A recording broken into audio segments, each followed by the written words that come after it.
बाजारामध्ये मिळणारा हा महागडा पदार्थ आज मी तुम्हाला घरीच अगदी सोप्या पद्धतीने बनवून दाखवणार आहे.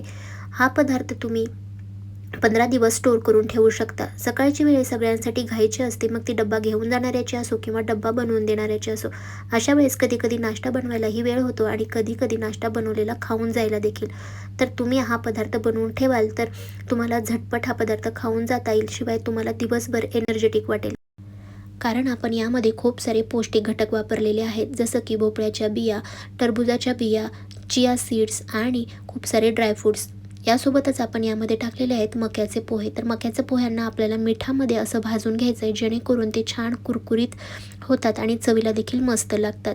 तर हे सगळे पदार्थ आपण घरच्या घरी आणून व्यवस्थित अशी महागडी मिळणारी ही केलॉग्स मुसली घरच्या घरी बनवू शकतो. मुलांना देखील खायला ती खूप आवडते.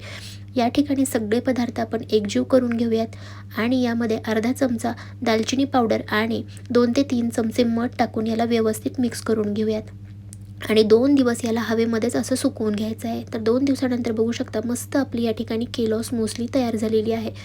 घाईगडबडीच्या वेळेला तुम्ही ही दुधामध्ये अशी भिजवून 15 मिनटं ठेवून त्यामध्ये आवडीचे कोणतेही फळ टाकून खाऊ शकता किंवा नुसतं देखील खाऊ शकता. रेसिपी आवडली असेल तर नक्की बनवून पहा आणि कमेंट्स करून सांगा कशी झाली. बाय.